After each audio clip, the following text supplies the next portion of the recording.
Em nome do Pai, do Filho e do Espírito Santo. Amém.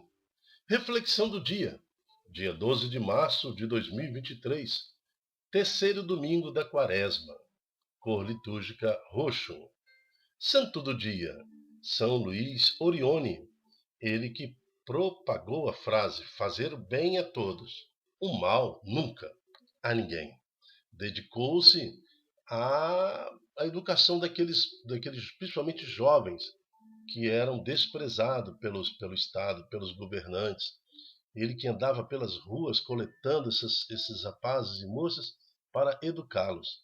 Fundou várias escolas, inclusive aqui no Brasil também, entre o ano 1840 e 1900 até 1930, por aí assim. Ele que se dedicou então à causa. Ele falava até sobre o Brasil. Ele falava: o que eu não pude fazer pelo Brasil em vida, farei depois de morto. Ou seja, intercederei por essa nação junto ao Senhor. São Luís Orione, rogai e intercedei por cada um de nós. O responsório de hoje nos traz o seguinte título: Hoje não fecheis o vosso coração, mas ouvir a voz do Senhor. Lembrando o que aconteceu com Moisés lá no deserto, em Meribá, onde o povo fechou-se o coração para Deus e cobrava de Moisés, porque eles estavam no deserto, sem água, e cobravam isso. Nós vamos ver até isso na primeira leitura de hoje. E Moisés, com a graça de Deus, tocou numa rocha e jorrou água. Mas ficou marcado para Deus e para todos daquela geração que aquele povo não tinha fé, não conseguia enxergar o mover de Deus. E assim nós somos também de coração duros. O nosso coração está como pedra e nós não reconhecemos a graça de Deus ao nosso lado. Mas o responsório de hoje fala: não fecheis o vosso coração, mas ouvi a voz do Senhor. Vinde, adoremos, prostramo-nos por terra e ajoelhemos ante a Deus que nos criou, porque Ele é o nosso Deus, nosso pastor. E nós somos o seu povo, o seu rebanho, as ovelhas que conduz, que é conduzida pela sua mão. Hoje não fecheis o vosso coração, mas ouvi a voz do Senhor. Salmo 94. Primeira leitura está exatamente em Êxodo 17, 3 a 7, que vai falar desse acontecimento. Naqueles dias, o povo, sedento de água, murmurava contra Moisés e contra Deus, dizendo: Por que nos fizeste sair do Egito? Foi para nos fazer morrer de sede? A nós, nossos filhos e o nosso gado? Moisés clamou ao Senhor, dizendo: Que farei a este povo? Por pouco não me apedrejaram. O Senhor disse a Moisés: Passa diante do povo e leva contigo alguns anciãos de Israel. Toma a tua vara com que feristes o rio Nilo e vai. Porque anteriormente o mar se abriu, né? Ele tocou com a sua vara no rio, no mar, e o mar se abriu. O povo passou a pé enxuto. Então Deus já tinha dado a manifestação de que estava com eles. Mas agora eles estão na dúvida, na fé, sem perceber o mover de Deus, e estão cobrando a Moisés. O Senhor falou a Moisés e continuou: Eu estarei lá diante de ti, sobre o rochedo, no monte Horebe. Ferirás a pedra e dela sairá água para o povo beber. Realmente, essa proposta de Deus para Moisés sugere a Moisés uma fé extraordinária, né? Ele também vacilou na fé, ele até chega a questionar com Deus: como que eu vou tocar numa rocha e dela vai sair água? Mas o importante é que ele foi e fez o que era da vontade de Deus. Moisés assim fez na presença dos anciãos de Israel. Tocou naquele rochedo. E quando ele tocou no rochedo, a água jorrou milagrosamente. E deu àquele lugar o nome de Massa e Meribá, por causa da disputa dos filhos de Israel, e porque tentaram o Senhor, dizendo: O Senhor está no meio de nós ou não? Palavra do Senhor, graças a Deus. É o que nos passa agora o Salmo, 94, que é o responsório de hoje. Hoje não fecheis os vossos corações como em Meribá. Não, jamais. Mas ouvi a voz do Senhor, percebei, o Senhor está no nosso meio, o Senhor está do nosso lado. É o Senhor que entende as nossas misérias, é o Senhor que se fez homem, é o Senhor que cansava-se, é o Senhor que se esgotava, é o Senhor que na cruz deu sua própria vida e que na região dos mortos ressuscitou, nos trazendo a esperança da salvação. Hoje não fecheis o vosso coração, mas ouvi a voz do Senhor. Segunda leitura é em Romanos capítulo 5, de 1 a 8. Nessa segunda leitura é interessante que Paulo aos Romanos vai falar que do amor de Deus, como é que Deus nos amou profundamente. Porque Jesus, quando morreu por nós, né, na cruz, éramos ainda, aquele povo, aquela geração, era refém da morte. A morte predominava no mundo. Quem morria não tinha como. Como? Não tinha Jesus, não tinha o sangue libertador, não tinha o Cordeiro, não tinha aquele que resgatava as almas. A profundeza da morte, a mansão dos mortos, era o destino final de quem morria até Jesus. Raros são as exceções daqueles que subiram como um carro de fogo, que é o profeta, outros que foram retirados dessa terra, mas coisa rara. Mas quem morria era refém da morte. Veja, aí Paulo agora está falando que Deus nos amou em profundo amor, que mesmo sendo pecadores, Jesus morreu por nós. Irmãos, ele começa a carta. Justificados pela fé, estamos em paz com Deus. Justificado pela fé, tá vendo? A fé nos justifica, a nossa esperança nos justifica. Estamos em paz com Deus, pela mediação do nosso Senhor Jesus Cristo. Por ele, por Jesus, tivemos acesso pela fé a esta graça, na qual estamos firmes e nos gloriamos na presença da glória de Deus. Então, todo aquele que tem fé no nome do Senhor Jesus já está diante de Deus, na glória de Deus. E a esperança não decepciona, porque o amor de Deus foi derramado em nossos corações pelo Espírito Santo que nos foi dado. Com efeito, quando éramos ainda fracos, pecadores, refém, né? Já estávamos refém da morte, Cristo morreu pelos ímpios, Cristo morreu pelos pecadores, no tempo marcado. Dificilmente alguém morrerá por um justo, por uma pessoa boa, pode ser, talvez alguém se anime a morrer. Pois bem, a prova de que Deus nos ama é que Cristo morreu por nós, quando éramos ainda servidores do pecado, quando éramos ainda totalmente pecados. Mas Cristo assim deu sua vida por cada um de nós. Palavra do Senhor. Graças a Deus. Evangelho. No Evangelho de hoje nós vamos ver toda a síntese do responsório, né? Até mesmo o santo do dia, aquela pessoa que é o São Luís Orione, que se doou, né? Trouxe do poço da vida a esperança para muitas almas. O responsório, hoje não fecheis o vosso coração.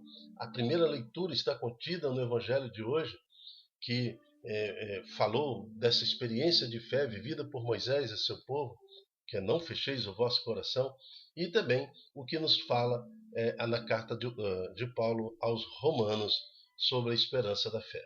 Vamos ao texto do Evangelho. O Senhor esteja convosco, Ele está no meio de nós.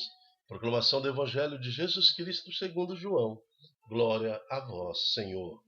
Naquele tempo, Jesus chegou a uma cidade de Samaria, chamada Sicar, perto do terreno que Jacó tinha dado ao seu filho José. Era aí que ficava o poço de Jacó. Cansado da viagem, Jesus sentou-se junto ao poço. Muito importante isso, está vendo? O Deus que se fez homem, cansado da viagem. E quantos de nós estamos cansados da viagem? Pesa nos nossos ombros a responsabilidade pelos filhos, pelos netos, né? Toda a administração da casa, da família. Nós também estamos cansados. Era por volta de meio-dia. Chegou uma mulher de Samaria para tirar água. Jesus lhe disse: dai-me de beber. Os discípulos tinham ido à cidade para comprar alimento. A mulher samaritana então disse a Jesus: como é que tu, sendo judeu, pede para beber para mim, que sou uma mulher de Samaria? De fato, os judeus não se dão com os samaritanos. Respondeu-lhe Jesus: se tu soubesse o dom de Deus, e quem é que te pede, dai-me de beber, tu mesma lhe pedirias a ele, e ele lhe daria água viva. Essa locução da samaritana com Jesus representa também a nossa vida. O poço que a samaritana está ali é a graça, é o dom, é tudo aquilo que você precisa resgatar da vida para ser uma pessoa feliz, livre, que viva na justiça e viva na paz. É quando nós buscamos em Deus, né, na profundidade da nossa fé. É isso que simboliza esse poço. E nesse diálogo de Samaria, veja que o próprio Deus pede à samaritana algo, dai-me de beber. Né? Então, e Deus está sempre nos pedindo. E quando Deus nos pede algo, é porque Ele está disposto a nos retribuir em centenas de milhares de graça. Mas Deus também nos pede. E aí Jesus está pedindo à samaritana, dai-me de beber. E a samaritana, ela questiona esse falar de Deus. Vamos ao versículo 11. A mulher disse a Jesus, o Senhor nem sequer tens balde e o poço é fundo. Como é que você vai me dar água de beber? Da onde vais tirar essa água viva? Por acaso és maior do que o pai Jacó, que nos deu o poço e que dele bebeu, como também os seus filhos e os animais? Aí a samaritana está me questionando, né? Que ele falou da água viva, da vida eterna. Então ela está falando, o próprio Jacó bebeu dessa água e também já morreu, seus animais já morreram. É isso que ela está falando para Jesus. Respondeu Jesus, todo aquele que bebe desta água terá sede de novo. Mas quem beber da água que eu lhe darei, esse nunca mais terá sede. E a água que eu lhe der se tornará nele uma fonte de água que jorra para a vida eterna. Então veja que o dizer de Jesus, ele é muito mais profundo. Ela questiona, se Jacó e os animais tomaram desta água e morreram, o que há de especial nela? Mas Jesus estava falando exatamente dele e do batismo em Jesus Cristo, que todo aquele que é batizado em nome do Pai, do Filho e do Espírito Santo, ele pertence, né, com esta água viva que vai jorrar no nosso espírito e vai nos conduzir à vida eterna. A mulher disse então a Jesus, versículo 15, Senhor, se é isso então, dai-me dessa água, porque para que eu não tenha mais sede e nem tenha que vir aqui para tirá-la. E é o que nós queremos, na verdade, né? Nós queremos que a graça aconteça na nossa vida sem muito esforço. E ela também está ali sem entender muita coisa. Ela fala, se é uma água que o Senhor vai me dar e eu não tenho que atravessar o deserto e vir aqui, pegar a água, depois voltar às partes do deserto, voltar lá para a vila com esse balde de água, eu quero essa água.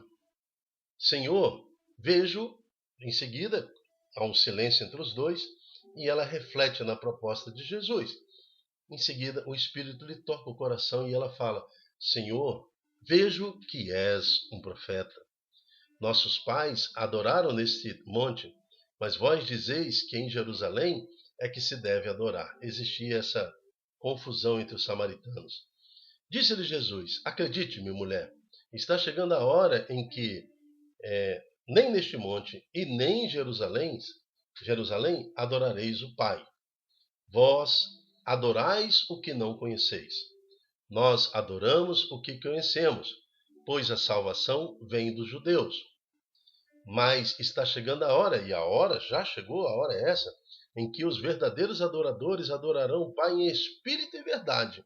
Não é mais em templo, não é mais só nas tradições do templo. A adoração ao Senhor será em espírito e em verdade. Ele completa, de fato, são esses adoradores que o Pai, no seu extremo amor, procura. Deus é espírito, e aqueles que o adoram devem adorá-lo em espírito e verdade. A mulher disse a Jesus, sei que o Messias, que se chama Cristo, vai chegar. Ou seja, até esta mulher samaritana sabia que era um tempo propício. Sabia que as escrituras fechavam, que as profecias fechavam para aquele tempo que o Senhor, o Messias, seria manifestado no seu povo. Por isso que até hoje eu não entendo como os doutores da lei, os sacerdotes, os fariseus, os saduceus e todos aqueles que viviam em torno do templo não aceitaram Jesus como Messias. Se até esta samaritana aceita Jesus como Messias. Veja, sei que o tempo se fechou e o que o Cristo, o Messias, aquele que se chama Cristo, está chegando no meio de nós. Quando ele vier, vai nos fazer conhecer todas as coisas. Aí Jesus disse à samaritana: eu sou o que você está falando. Sou eu que estou falando contigo. Eu sou o Cristo. Aí o Espírito cai sobre ela. E ela compreende. O seu coração entra em êxtase. Ela sente a presença de Deus. Ela comunica à sua vila que ela teve essa experiência com Jesus. E muitos samaritanos daquela cidade abraçaram a fé em Jesus. Por isso os samaritanos vieram ao encontro de Jesus e pediram que ele permanecesse com eles. Jesus permaneceu aí 2 dias. E muitos outros creram por causa da sua palavra, do Evangelho. E disseram à mulher: já não cremos mais por tuas palavras, pois nós mesmos ouvimos e sabemos que este é o verdadeiro Salvador do mundo. Palavra da salvação. Glória a vós, Senhor. Queremos lembrar que tudo isso acontece porque esta mulher foi ao poço buscar água, matar a sua sede. Queremos lembrar que na primeira leitura é na sede do povo que Deus se manifesta. Moisés toca a pedra e jorra água. Queremos lembrar que na segunda leitura estamos vazios, secos, mortos pelo pecado, esgotados pelo pecado, reféns, aprisionados pela morte. E nessa aridez, o Paulo lembra aos Romanos que Deus se deu por nós, morreu por cada um de nós quando éramos ainda pecadores.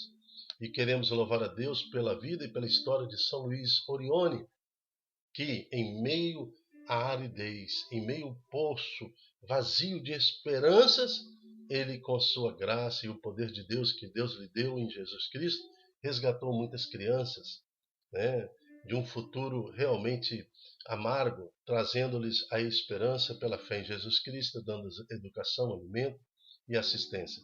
Por isso louvamos e bendizemos ao Senhor pela liturgia de hoje, agradecidos a Deus, porque o Senhor se manifesta em meio à nossa aridez, em meio às nossas necessidades. Estamos diante de um Senhor que se cansa, que manifestou a mulher: estou cansado da viagem. Então ele sabe exatamente quando nós estamos cansados. Ele sabe exatamente das nossas fraquezas, porque o Senhor, quando se fez homem, conviveu com a dimensão humana, ele conhece pormenores da nossa fraqueza. E é esta fraqueza nossa que nós colocamos diante de Deus e pedimos: dai-nos a água viva, dai-nos esta água que transformará o nosso espírito, transformará a nossa alma e transformará o nosso ser em benefício de Deus em nós. Amém. Eu me chamo Dilton Góes. O nosso projeto chama-se É de Mim Se Não Evangelizar. Seja você também um profeta do Senhor, um anunciador do Senhor. Transmita em suas redes sociais, no Facebook, no Instagram, aonde você quiser. O importante é que essa palavra alcance mais corações. Como são belos os pés do mensageiro que anuncia a paz. E receba também toda a paz do Senhor Jesus, por ser um profeta do Senhor. Amém. Até a próxima. Tchau, tchau.